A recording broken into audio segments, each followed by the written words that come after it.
Salmo 131, y dice así la palabra del Señor: Jehová, no se ha envanecido mi corazón, ni mis ojos se enaltecieron, ni anduve en grandezas, ni en cosas demasiado sublimes para mí. En verdad que me he comportado y he acallado mi alma, como un niño destetado de su madre, como un niño destetado está mi alma. Espera, oh Israel, en Jehová, desde ahora y para siempre. Este capítulo del libro de los Salmos es un capítulo muy corto, pero muy grande en contenido, hermanos. El libro de los Salmos, yo creo que algunos como Martín Lutero lo definieron como la Biblia, una Biblia pequeña dentro de la Biblia, donde los salmistas, todos aquellos que escribieron el libro de los Salmos, expresaron su sentir. Todas las emociones del ser humano están desplazadas en el libro de los Salmos. Gozo, felicidad, tristeza, amargura, incertidumbre, miedo, temor. Todas las emociones que tú has tenido, los salmistas las reflejan aquí. El libro de los Salmos, hermano, es una excelente ayuda, o más bien es una guía que te sirve a ti y a mí para poder allegarnos a Dios y abrir nuestro corazón delante de Él. ¿No te ha pasado que a veces te quieres acercar a Dios en oración y no sabes cómo empezar? A veces estás triste y no sabes cómo decirle a Dios que estás triste. A veces estás gozoso y no sabes cómo expresar tu gozo al Señor. Bueno, el libro de los Salmos fue inspirado por el Espíritu Santo. Y a través de esa inspiración Él mostró cómo nosotros podemos acercarnos delante de Dios. Amén, hermanos. Entonces este salmo, específicamente el 131, habla de aquella confianza que nosotros debemos de tener en Dios. A partir de los salmos, del Salmo 120 hasta el 134, son salmos, si tú lees ahí en tu Biblia, dice cántico gradual. ¿Qué significa esto de cántico gradual? Bueno, eran salmos, cantos que se entonaban cuando el pueblo iba a Jerusalén a adorar. En su peregrinaje, el pueblo iba cantando y adorando a Dios. Y este canto es uno de los que se aclamaba cuando iban a la casa de Dios. Los peregrinos, por decirlo así, lo cantaban, ¿sí? Para exaltar a nuestro Dios. Pero aquí dice que es un salmo de David. ¿Sí, hermanos? ¿Están conmigo? Ahora, ¿pusieron atención a lo que leímos? ¿Pusieron atención a lo que leímos, hermano? De lo que está hablando David en este salmo. Está hablando de la confianza en Dios. Amén. Pero al mismo tiempo que está hablando de la confianza en Dios, ¿sí? Habla también, al mismo tiempo nos está diciendo qué sería el no confiar en Dios. ¿Sí, hermano? Cuando tú, por ejemplo, tú te diriges a un lado, estás decidiendo que no. Si tú te diriges ahorita a tu casa, estás decidiendo que no te vas a dirigir a ninguna otra parte. Sí, inconscientemente estás diciendo, no voy a dirigirme a la plaza, no voy a dirigirme al mercado, estás decidiendo eso. Entonces, al mismo tiempo que David nos dice qué es confiar en Dios, también nos está enseñando qué sería el no confiar en Dios. Mire, a veces definimos la soberanía de Dios intelectualmente y la sabemos definir bien. ¿Qué es la soberanía de Dios?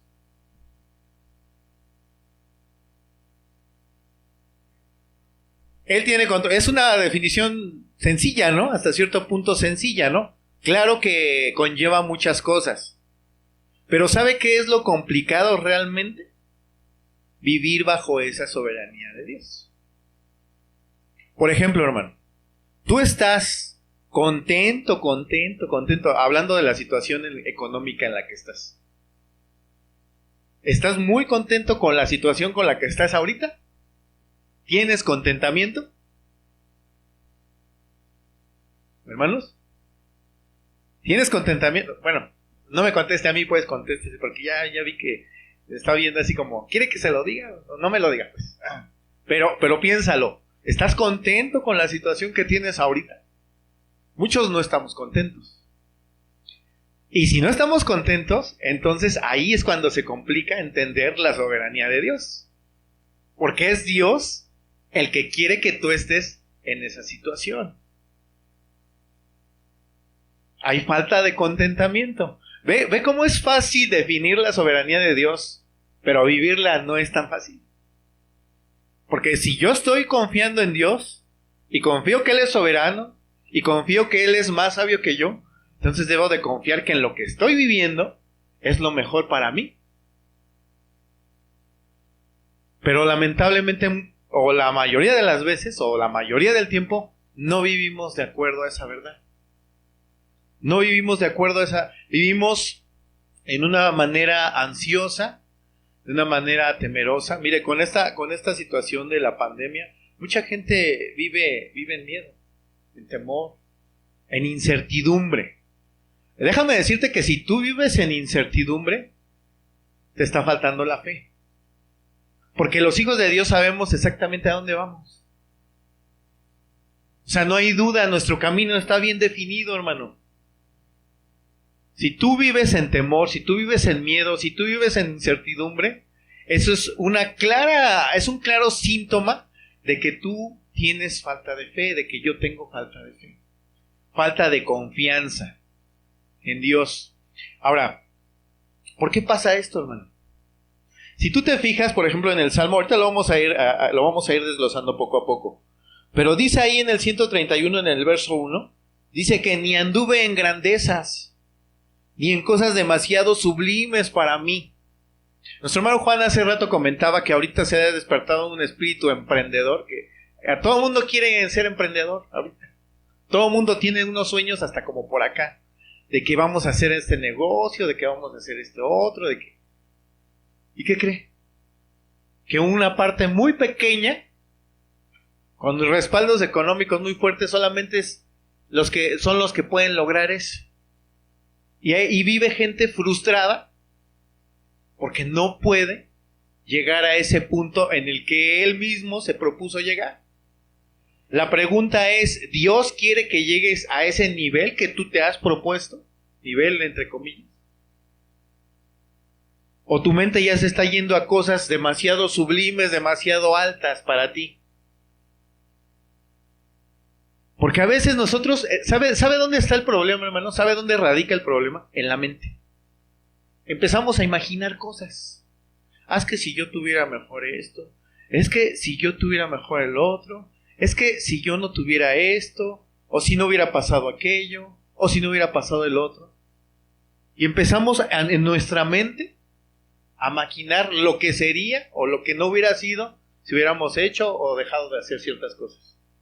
Así es que la batalla está en la mente. ¿Sabes algo, hermano? Un hermano decía, cuida tu imaginación. Cuida tu imaginación. Cuando tu mente empieza a volar, cuídalo, hermano. Ve que tus pensamientos estén de acuerdo a la palabra de Dios. Tus premisas en cómo tú te diriges en cada día de tu vida debe de estar basado en la palabra de Dios. Si tú empiezas a imaginar cosas y a hacer castillos en el aire, hermano, te vas a frustrar. ¿Y sabes qué va a pasar? Va a haber falta de contentamiento en tu vida. Y ese es un pecado.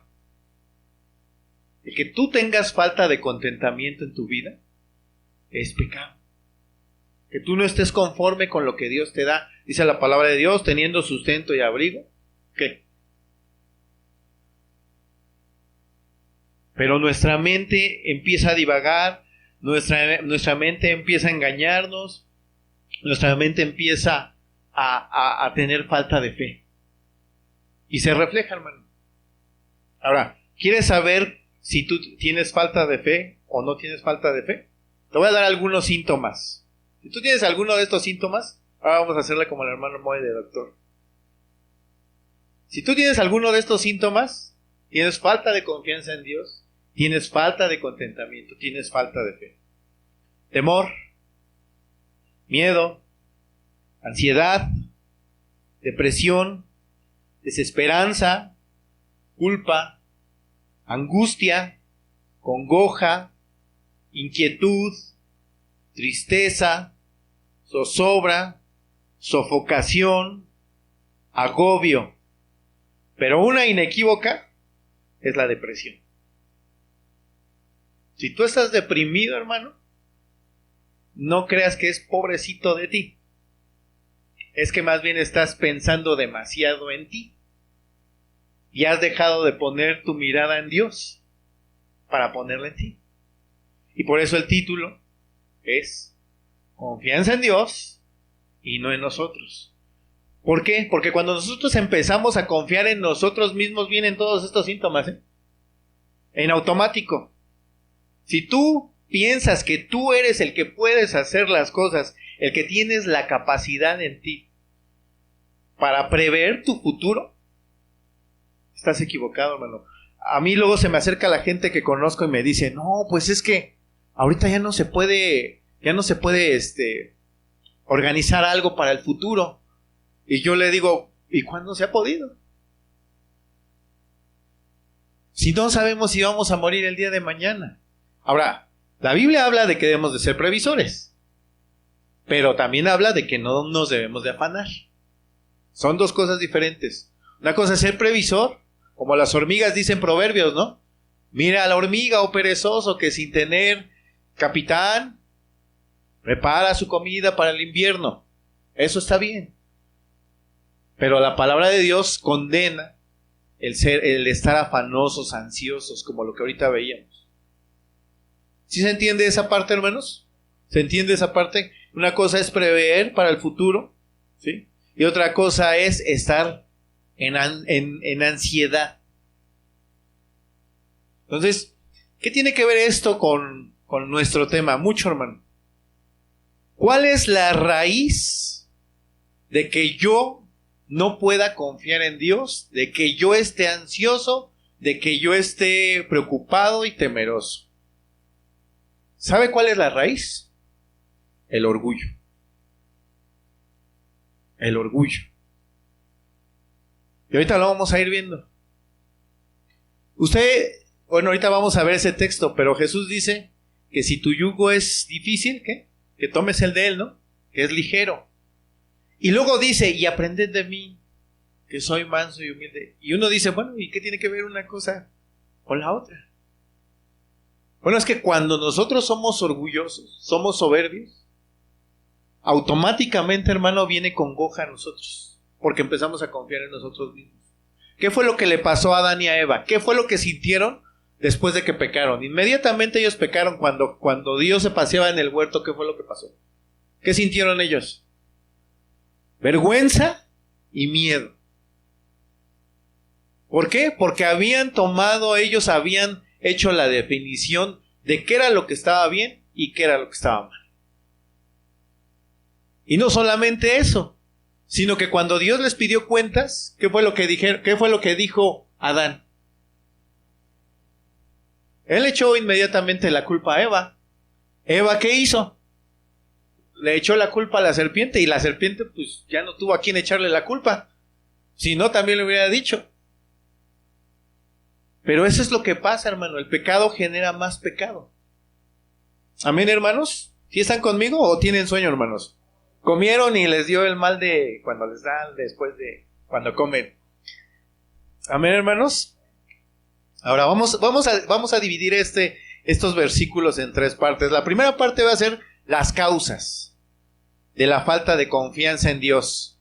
¿Sí? La segunda va a ser los síntomas de no confiar en Dios. Y la tercera va a ser la solución que nos permite confiar en Dios. Vamos a ver el versículo 1. ¿Sí, amén?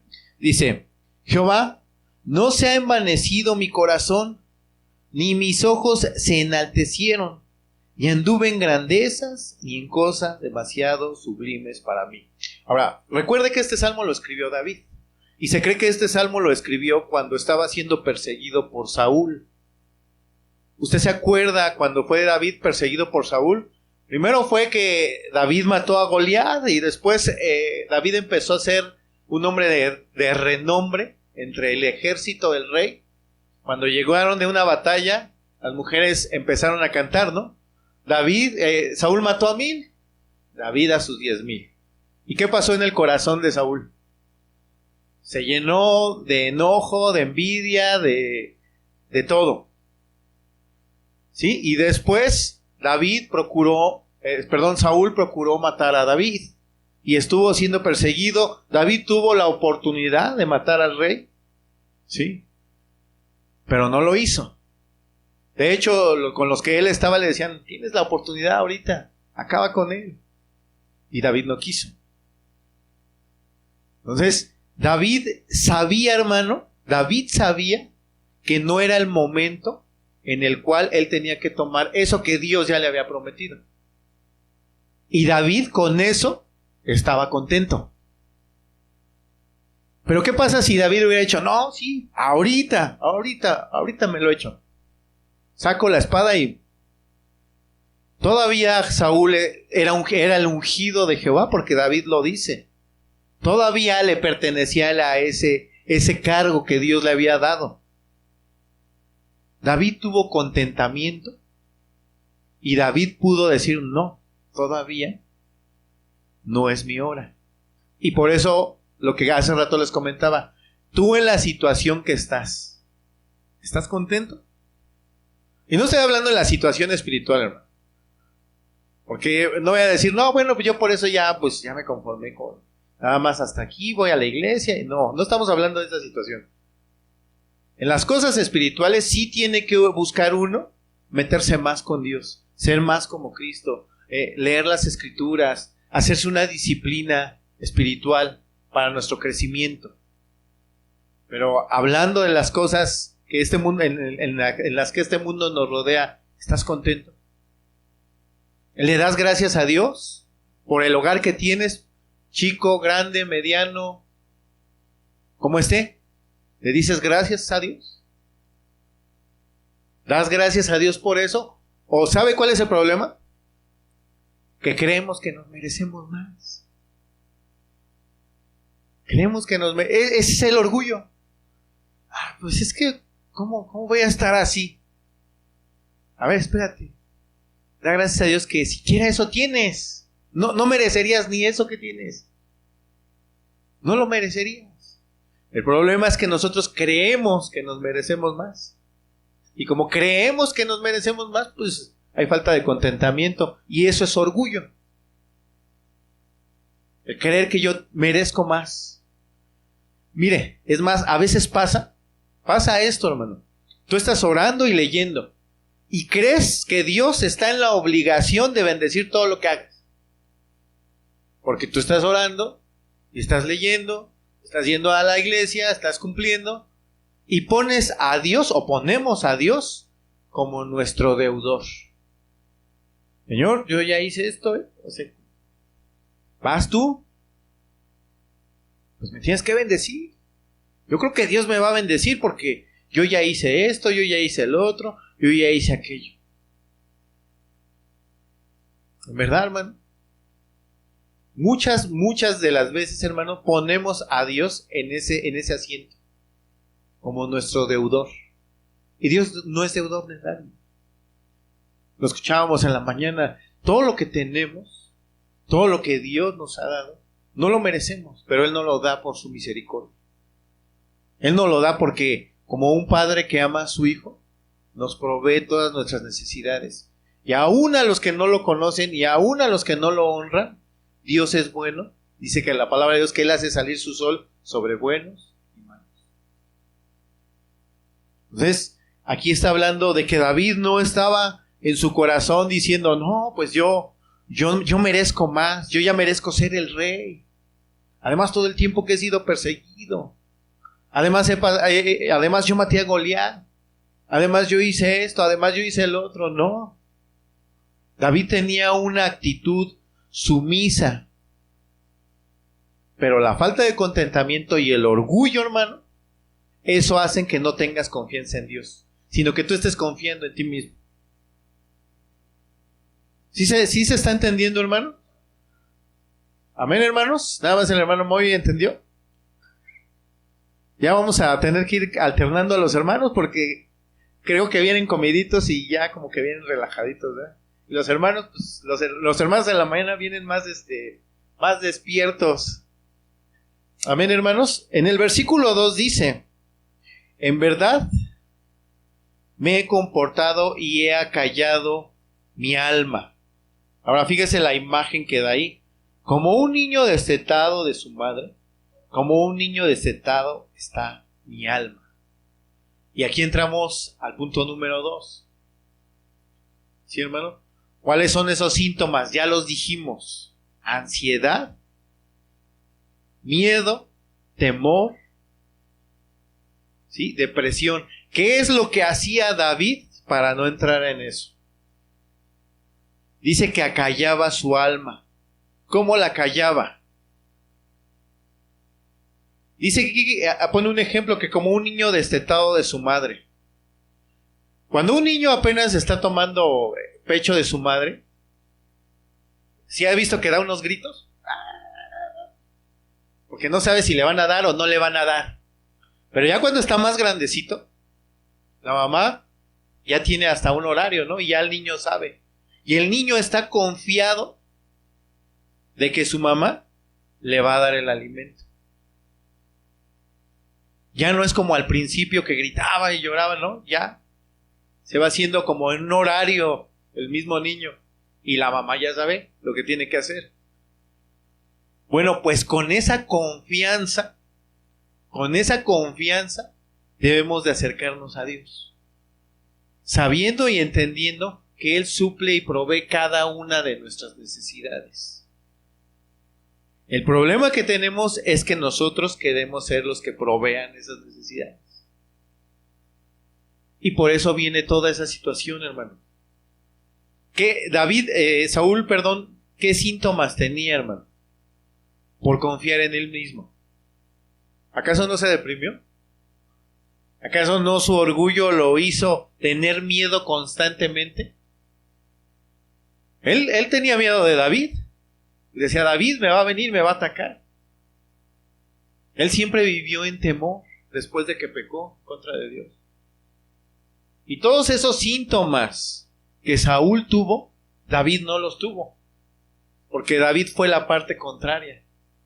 David acallaba su alma con la seguridad y la certeza de que Dios era el que en su momento lo iba a poner en el lugar que tenía que estar y que iba a proveerle todo lo que él necesitara.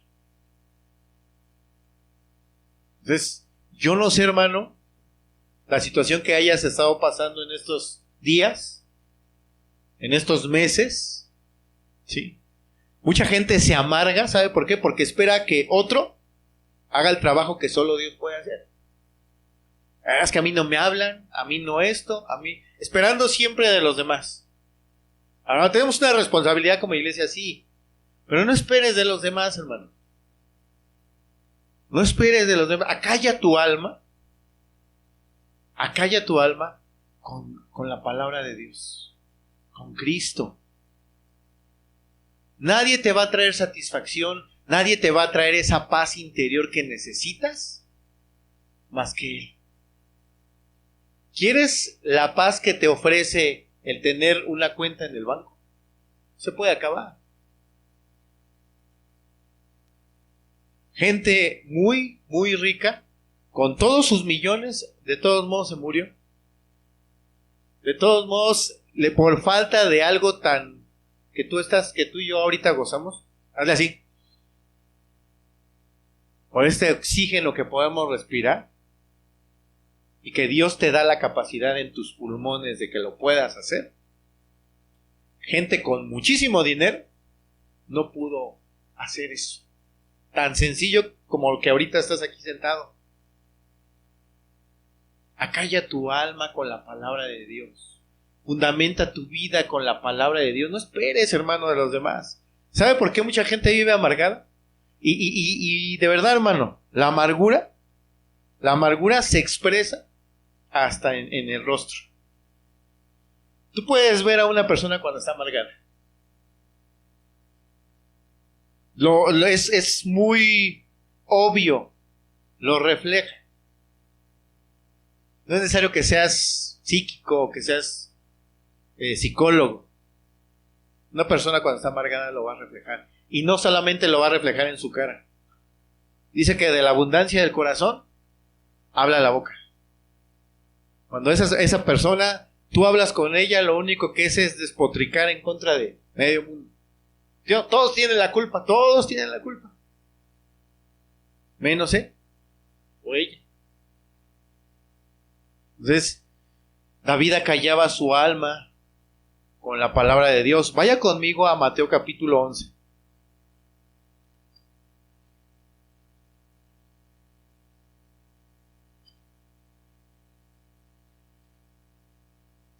En este texto, hermano, se hace claro la relación entre el descanso y la humildad,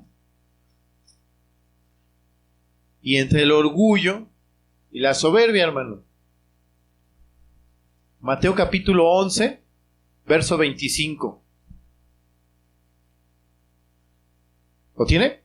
Amén. Dice, en aquel tiempo, respondiendo, Jesús dijo: Te alabo, Padre, Señor del cielo y de la tierra, porque escondiste estas cosas de los sabios y de los entendidos y las revelaste ¿a quién, hermano? A los niños. ¿Aquí se está refiriendo a qué? ¿Niños físicos? A los que son como niños, como ese niño destetado que veíamos hace rato en el Salmo, que tiene la confianza plena en Dios, en Jesucristo, nada más, únicamente, para todo. Y dice ahí, sí, Padre, porque así te agradó. Todas las cosas me fueron entregadas, ¿por quién? Por mi Padre, y nadie conoce al Hijo sino el Padre, ni al Padre conoce alguno sino el Hijo, y aquel a quien el Hijo lo quiera revelar. Ahora fíjese lo que dice: venid a mí, todos los que estéis trabajados y cargados, y yo os haré descansar. ¿Cuál es el resultado del orgullo y de la soberbia, hermano? No, ¿cuál es el resultado? Estar trabajado y estar siempre cargado. ¿Tú has escuchado una y otra predicación que vivir una vida cristiana es vivir una vida de plenitud? ¿Sí o no, hermano? O sea, no estoy diciendo una vida sin problemas. Estoy diciendo una vida de plenitud, de gozo, de paz. ¿Y lo experimentas, hermano? Porque a veces decimos, bueno, yo soy cristiano y no estoy experimentando esa vida de gozo, de descanso, de paz. ¿Qué es lo que te está impidiendo eso? ¿Qué es lo que me está impidiendo eso, hermano? Nuestro orgullo. Ahorita lo vamos a ver. Y dice ahí, llevad mi yugo sobre vosotros y aprended de mí. ¿Qué, hermano? Que soy manso y humilde de corazón. ¿Y qué, hermano? Ah, ya vio que sí, tiene mucha relación. Orgullo y soberbia contra la humildad y el descanso que Dios da. Si tú no tienes descanso en tu alma, hermano, debes de analizar tu corazón y ver dónde está esa raíz de orgullo. Por eso no descansamos, porque somos orgullosos y somos soberbios. Queremos sentirnos autosuficientes. Queremos sentirnos que no necesitamos de nadie. Y no se lo decimos a Dios, pero con nuestras actitudes se lo hacemos saber. Yo no necesito, yo puedo hacerlo yo mismo. Yo tengo la capacidad y tengo las fuerzas para hacerlo, ¿no? Y entonces, como tenemos esa raíz de orgullo, hermano, entonces no podemos descansar en Dios. Como ese niño destetado de su madre. ¿Sí se está entendiendo, hermanos? La relación que hay entre el orgullo y la falta de descanso que tú tienes y que yo tengo. Tú, por ejemplo, ahorita estás aquí y estás tranquilo y sabes que al rato vas a llegar primeramente Dios a tu casa, vas a disfrutar de un tiempo con tu familia. Pero ¿qué pasa mañana? A muchos les da miedo que llegue el día de mañana, donde van a emprender sus labores. Muchos viven con miedo, hermano. Muchos viven con incertidumbre. ¿Sabes por qué? Porque estás pensando que tu dependencia está en ti. No estás dependiendo de Dios. ¿Qué va a pasar mañana? Y mañana sí iré a tener trabajo. Y mañana no me irán a decir que ya no me necesitan. Y mañana sí sacaré lo que tengo que sacar para mis gastos. Bueno, lógicamente si eres un perezoso, hermano, no vas a sacar nada, ¿verdad? Pero estoy refiriéndome a que cuando tú cumples con tu responsabilidad, pero al mismo tiempo tú quieres llevar el control de las cosas. No, hermano, déjame decirte una cosa. Tú no tienes el control, ni yo tengo el control de absolutamente nada. De nada, hermano. ¿Tú sabes si vas a vivir el día de mañana? ¿Estás seguro de que tú vas a vivir el día de mañana? ¿De quién tienes que ser dependiente? De Dios, hermano. Tenemos que ser dependientes de Dios. Aunque la falta de confianza en Dios, hermano, es un síntoma claro de que hay orgullo en nosotros, de que hay soberbia. La incertidumbre es un signo claro de que hay orgullo y de que hay soberbia. ¿Qué tenemos que hacer? Venir delante de Dios y confiar en Dios. Amén, hermanos. Entonces, y sigue diciendo ahí, estamos en Mateo. Dice, y hallaréis descanso para qué, hermano. Porque mi yugo es fácil, ¿y qué, hermano? Entonces, ¿y cuál es el yugo de nuestro Señor? ¿Cuál es el yugo de Él? ¿Qué hacía Él todos los días? Pero esa oración, ¿qué mostraba? Dependencia de Dios, y Él era el Hijo de Dios. Y humildad y mansedumbre. Y por eso regrese conmigo al Salmo.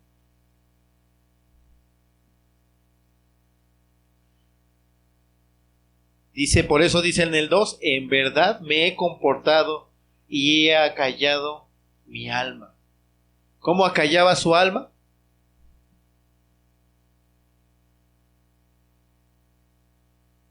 ¿Cómo, hermano? Con la dependencia de Dios. Con la dependencia de Dios. Fíjese, algo que decía Spurgeon es esto, mire. El ojo es el espejo del alma. Y a partir de él se pueden averiguar las características mentales y morales con alto grado de precisión de todas las pasiones. El orgullo es la que más claramente se revela en los ojos. Y sí es cierto, ¿no? Persona orgullosa tú la puedes ver. Casi siempre tienen la tendencia a hacer esto y a ver a los demás por abajo. Siempre tienen la tendencia a hacer esto y ver como que lo demás es muy poca cosa. Sea una persona o sean cosas, lo que sea. Y como hijos de Dios nosotros tenemos que ir quitando eso. Y es que a veces decimos que confiamos en Dios, pero ¿qué pasa cuando hay situaciones adversas, hermano? Es que es ahí cuando tenemos que confiar en Dios. Mira, cuando todo sale bien, cuando todo va bien, necesitas aplicar mucha confianza en Dios. Aunque tendríamos que tenerla, ¿verdad? Es decir, tengo esto porque tú me lo estás dando, Señor. Y yo confío en que, pues, ahorita que tú me estás dando la oportunidad de gozarlo, pues lo voy a gozar. Pero, ¿qué pasa, hermano, cuando viene la adversidad? De hecho, este ha sido un tiempo de adversidad, hermanos, para todos. De un modo o de otro. Algunos han perdido sus trabajos, algunos sus negocios, algunos la salud. Algunos, aunque tenemos negocios, pero hemos perdido clientes a causa de que esos clientes ya no generan la misma ganancia y ya no te compran lo que te compraban. Y entonces, pues es una cadena, ¿no? Si ellos no compran, ya no tienen estabilidad económica, pues ya no pueden comprarte lo que te compraban y tus ingresos son menores y una cadenita ahí. ¿Qué nos está enseñando Dios en este tiempo a su iglesia? Tenemos que confiar en Él. Confía en mí, dice el Señor, confía en mí, no confíes en ti. Y ese es el problema, hermano. La lucha es esa, tu lucha es esa, mi lucha es esa. No confiar en mí, confiar en el Señor. No confiar en mí, confiar en Él. Mire, vayamos a Santiago capítulo 4.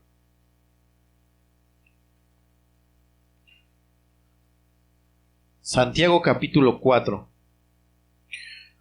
Una de las situaciones que comúnmente nos pasan, hermano, es que decimos, es que yo sí confío en Dios, pero oro y como que Dios no me oye, como que Dios no me contesta, como que Dios, no sé. Mire, había una hermana en otra iglesia y ahora en otra iglesia. Nos decía, es que yo sí oro por, a lo mejor mi esposa no se acuerda, pero decía, yo es que oro por mi esposo. Sí, hermana, ¿y por qué ora? No, pues yo oro para que se convierta, ya no me esté molestando y ya, o sea, estaba orando, sí, para que se convirtiera, pero porque ella tenía un problema con él a causa de eso. ¿En quién estaba pensando la hermana? ¿En Dios o en ella? En el bienestar de ella, ¿no? Es que ya no quiero tener problemas con él, es que ya no quiero tener esta situación con él, es que... Entonces, ¿cómo estaba orando? Vamos a ver, dice ahí en el versículo 1. ¿De dónde vienen las guerras y los pleitos entre vosotros? ¿No es de vuestras pasiones las cuales combaten en vuestros miembros? Codiciáis y no tenéis, matáis y ardéis de envidia, y no podéis alcanzar, combatís y lucháis, pero no tenéis lo que deseáis. ¿Por qué? Porque no pedís. Pedís y no recibís. ¿Por qué, hermano? ¿Para qué?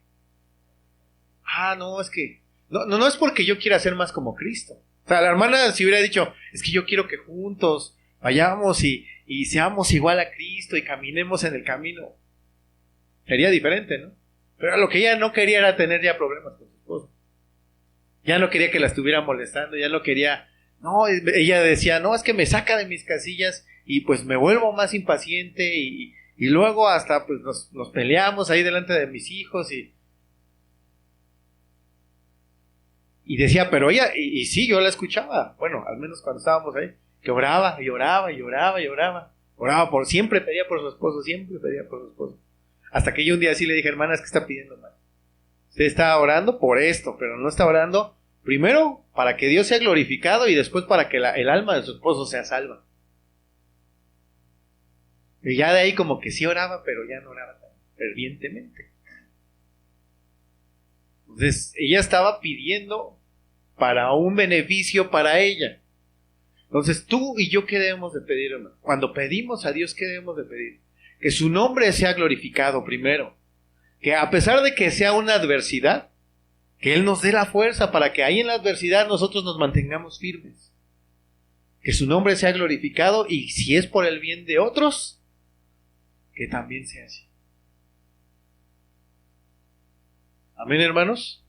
Y sigue diciendo ahí, oh almas adúlteras, ¿no sabéis que la amistad del mundo es enemistad contra Dios? Ahora escuche esto, hermano. Cualquiera pues que quiera ser amigo del mundo, se constituye enemigo de Dios. Es un problema que hace rato también compartió el hermano Juan. A veces nosotros queremos, en vez de parecernos a Dios, nos queremos parecer al mundo. Es que él sí tiene esto y lo logró de esta forma. Ella sí tiene esto y lo logró de esta forma. Ella sí es así y lo logra de esta forma. O sea, nos estamos comparando con el mundo. Si tú quieres ser como el mundo, hermano, te vas a constituir enemigo de Dios. ¿Qué quieres? ¿La amistad del mundo o la amistad de Dios? La amistad de Dios, hermano. La amistad de Dios. Y dice ahí, ¿o pensáis que las escrituras dicen vano, el espíritu que Él ha hecho morar en vosotros nos anhela celosamente? ¿Cómo te anhela el Espíritu Santo, hermano? Celosamente, hermano. ¿No sacas un privilegio eso?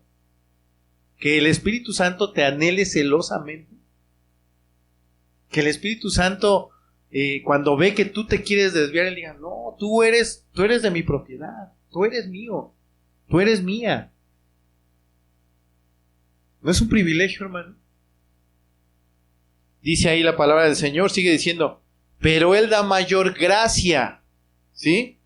Por esto dice, y volvemos a lo mismo, Dios resiste a los soberbios y da gracia a quienes. Volvemos a la humildad y volvemos al punto de la soberbia. Dependencia de Dios, ver la gloria de Dios, vivir para Dios, no vivir para mí, no ver nada más lo mío. Y sigue diciendo ahí, qué tienes que hacer tú? ¿Qué tengo que hacer yo, hermano? ¿Qué tienes que hacer, hermano? ¿Y qué más? Las dos formas y los dos enemigos que tú tienes que vencer, aquí están. Lo que tú tienes que vencer y lo que yo tengo que vencer es mi carne. ¿Qué tengo que hacerle a la carne? Hacer que se someta a Dios. ¿Qué tengo que hacer con mi segundo enemigo, que es el diablo? Resistirlo. ¿Y qué va a pasar? ¿Y qué más tengo que hacer? Porque ahí sigue diciendo, acercaos a Dios. Y Él se acercará a vosotros, pecadores, limpiad, ¿qué, hermano? Y vosotros, los de doble ánimo, ¿qué, hermano? Sí conoce a gente que a veces dice, no, yo así estoy con el Señor. Y después al otro día, no, es que estoy bien desanimado. Es que no sé, pero ya no siento lo mismo. A esos son de los que habla la palabra de Dios, de los sensuales.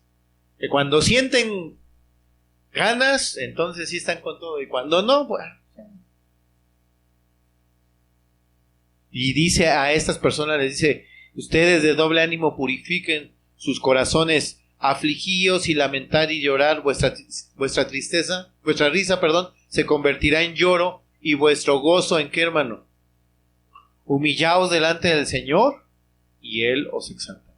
O sea, no continúes con esa actitud de orgullo y de soberbia. No continúes con esa actitud. Dice en el verso 13 de ahí del mismo capítulo 4 de Santiago, vamos ahora a los que decís, hoy y mañana iremos a tal ciudad y estaremos allá un año y traficaremos y ganaremos. ¿Cuándo qué, hermano? No sabéis lo que será mañana, porque ¿qué es tu vida y qué es mi vida, hermano? ¿Qué es, hermano? Neblina que se aparece por un poco de tiempo y luego se desvanece. ¿Cuántas personas tú conoces que han muerto en este tiempo? Muchísimas. Muchísimas. Y cuando te dicen y te dan la noticia, oye, ¿te acuerdas de tal persona así? ¿Qué crees que ya murió? Apenas el jueves me estaba diciendo un compañero ahí de trabajo, me decía, ¿qué crees que mi suegro se puso malo y mi esposa se fue allá? Entonces llegó en la mañana y le dijeron, no, pues está muy grave, hay que ponerle oxígeno y usted sabe lo que tienen que ponerle. Se lo pusieron y ya en la tarde dice que le volvió a llamar, eso fue el miércoles. No, pues ya está estable, ya lo estabilizaron, ya está mejor. En la noche vuelve a llamar y ya había muerto. ¿Qué es nuestra vida? Neblina que se desvanece. Y hoy, gracias a Dios, tú y yo estamos aquí. Pero más adelante no sabemos. De que todos vamos a morir, ¿verdad? Si viene Cristo antes y nos lleva, qué bien, pero vamos a morir. Pero debemos de vivir nuestra vida en esa confianza en nuestro Señor. Amén. Sigue diciendo ahí en el 15, en lugar de lo cual deberías de decir, si el Señor quiere, viviremos y haremos esto o aquello. Mira, hermano, el depender de Dios no es nada más decir, bueno, mañana primero Dios voy a hacer esto. No nada más es de que digas mañana primero Dios. O sea, a veces creemos que con esa palabrita ya le entregamos todo a Dios. No, hermano, no. De verdad es que tú pongas en las manos de Dios lo que tú vas a hacer. Y que entiendas su voluntad por medio de la palabra de Dios para ver si lo que tú ya planeaste está conforme a su voluntad. Primeramente Dios, ahora que terminemos la serie, que podamos terminar la serie de profetas menores, vamos a dar una serie de conociendo la voluntad de Dios. Pero, de verdad, hermano, si Dios ya aquí dejó su palabra, ya no tenemos que andar divagando por muchos lugares. Amén, hermanos. Sigue diciendo ahí. El 16 dice, pero ahora os jactáis en vuestras, ¿qué, hermano? ¿A qué le está llamando Dios soberbia? Que te jactas o que me jacto o que ellos se jactaban en sus soberbias. Hacer planes fuera de su voluntad. Hacer planes fuera de su voluntad. Dice Y fíjese lo que dice, y bajo este contexto lo dice. Y al que sabe hacer lo bueno y no lo hace, es pecado. Entonces, si tú ya sabes la voluntad de Dios, la mayoría de los que estamos aquí, el 99%, ya conocemos las Escrituras. Y sabemos cuál es la voluntad de Dios. Así, a grandes rasgos es vuestra santificación. Así, por mencionar una, Dios quiere que nosotros nos santifiquemos. La pregunta es, ¿lo estamos haciendo? ¿Lo estamos haciendo? Regrese conmigo a Salmos.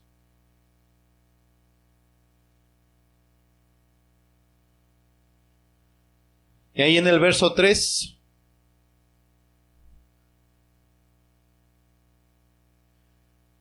vamos a ver el tercer punto también, que es la solución que nos permitirá confiar y descansar plenamente en Dios. Es: espera, oh Israel, Jehová. Desde ahora, ¿y cuándo, hermano? Todos los días. Pon tu esperanza, hermano, pon tu esperanza en Él. No en la situación, no en tu negocio, no en tu capacidad para hacer negocios o para desempeñar tu profesión o tu trabajo, no en tu capacidad intelectual. ¿Sabe que cuando a veces nosotros ponemos nuestra confianza en nosotros, Dios nos humilla? Aún cuando tú piensas, voy a dar esta predicación y mire, ya la estructuré bien y eso, y Dios te humilla, porque no eres tú. A veces estás capacitándote en algún instrumento, y cuando estábamos en el grupo, todo el grupo de alabanza, Dios te humilla, te hace que te equivoques y que los dedos no te respondan y que tu mente no. Dios te humilla, aún en tu trabajo, hermano. Tú tú ya lo haces en automático porque dices, yo ya lo sé hacer. Pero a veces Dios permite que seamos humillados para que veamos que nuestra dependencia es del Señor. Y que la confianza no debe de estar puesta en nosotros mismos, sino en Él. Amén. Ahí vaya conmigo atrasito en el Salmo 123.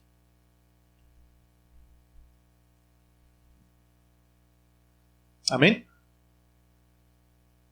Dice: a ti alcé mis ojos, a ti que habitas en los cielos. He aquí, escuche esto, hermano. A mí, cuando yo voy a trabajar y yo oro en la mañana, pero en el transcurso de que llego a la central y que voy manejando, esta va siendo mi oración.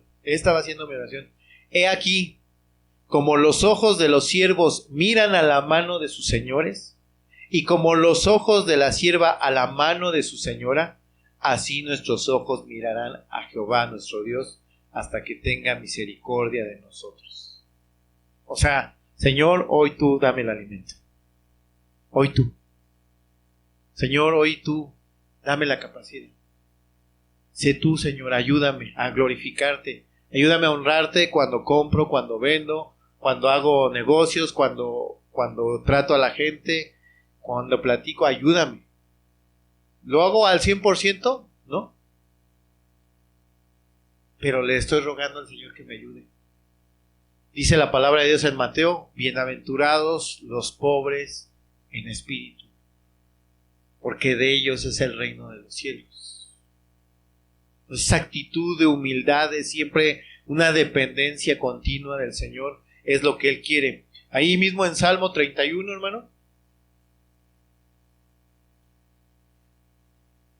Salmo 31. ¿Lo tiene? Ahí en el versículo 8 dice: no me entregaste en manos del enemigo, pusiste mis pies en lugar espacioso. Salmo 31, 8. Salmo 31, capítulo 31, verso 8. Yo sí lo tengo, hermano. 31, no 131, Dije 31. Salmo 31. En mi Biblia sí tiene 8. A lo mejor la de ustedes no, pero la mía sí. Salmo 31, no 131, 31. ¿Sí, hermanos? ¿Lo tienen? Amén. ¿Ya ve cómo sí lo tenía? Dice, no me entregaste en mano del enemigo. Pusiste mis pies en lugar espacioso. Ahora fíjese lo que dice. Ten misericordia de mí, oh Jehová, porque estoy en angustia. Se han consumido de tristeza mis ojos, mi alma también y mi cuerpo, porque mi vida se va gastando de dolor y mis años de suspirar. Se agotan mis fuerzas a causa de mi iniquidad y mis huesos se han consumido. ¿Por qué el salmista estaba experimentando todo esto? Ve ahí dice, ¿a causa de qué? A causa de mi iniquidad. O sea, él sentía todo eso, toda esa angustia, todo ese dolor, toda esa incertidumbre a causa de su iniquidad. Pero estaba rogando a Dios misericordia. Señor, ayúdame, ten misericordia de mí. Pero fue a causa de su iniquidad. Ahora sí, regrese conmigo al 131.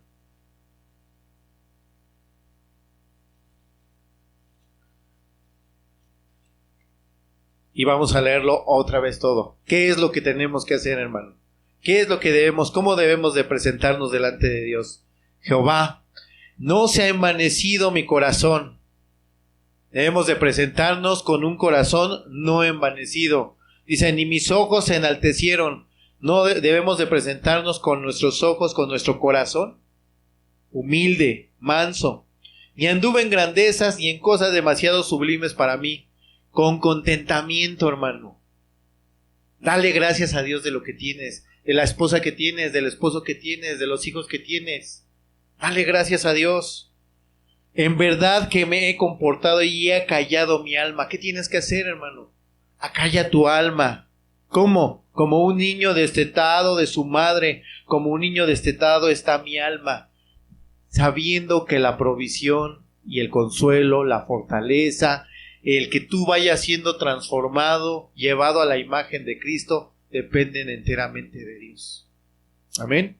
¿Y qué tienes que hacer? Espera, oh Israel, en Jehová desde ahora y para siempre. Tu esperanza siempre puesta en Él.